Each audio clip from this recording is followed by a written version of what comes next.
There's a kind of expectation that visionaries should become nuns or priests or monks and pursue a religious vocation. And even if they don't do that, even if people don't expect that, they still think, well, if you're a visionary, you should more or less live like a hermit or live as a great saint, etc.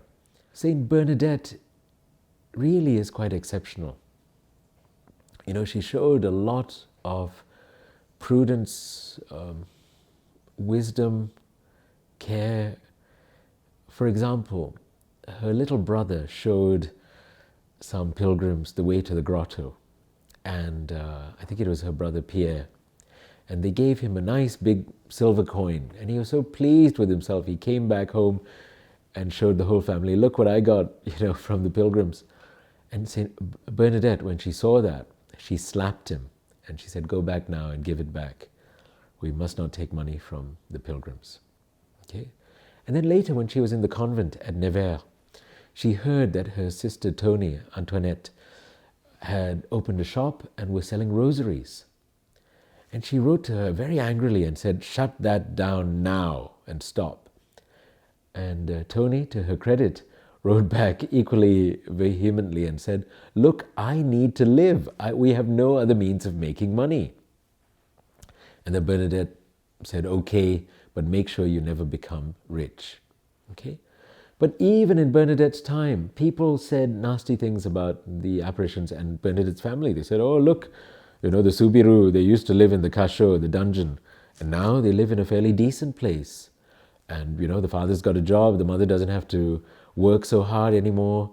This is all a bit suspicious. This is a bit too convenient. Okay, they said that about Bernadette. They said that about the kids at Fatima, because the place of the apparition was on land owned by the uncle, which was then sold to the church. The family made quite a bit of money out of it.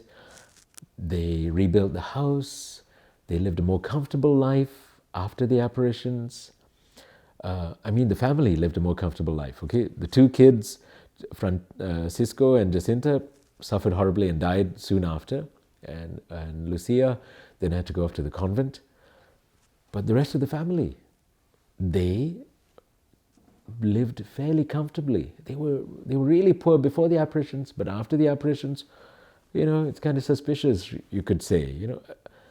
I'm not suspicious, okay? I'm just saying people were suspicious and said nasty things about them. So when people say the same sort of thing about the visionaries in Medjugorje, I'm not surprised. They've done it before, they'll do it again. This is human nature. But I want to address the fact that the visionaries did not become religious. This, I call it a Vozu syndrome. This is my own thing that I made up, okay? And it's called Vozu, named after Saint Bernadette's novice mistress, who later became Mother Superior, Marie-Thérèse Vozu, because she said that she saw herself as being far more worthy than Bernadette to receive an apparition. In her own words, I quote, if the Holy Virgin wanted to appear somewhere on earth, why would she choose a common illiterate peasant instead of some virtuous and well-instructed nun? She meant herself, I think. And I think a lot of people suffer from this. They see the visionaries and they judge them to be unworthy, and they are unworthy, of course. And they think, well, I'm better than that, but how come the Blessed Mother hasn't appeared to me? Well, we don't know. We don't know who God chooses to send Our Lady to. It's not up to us to decide, okay?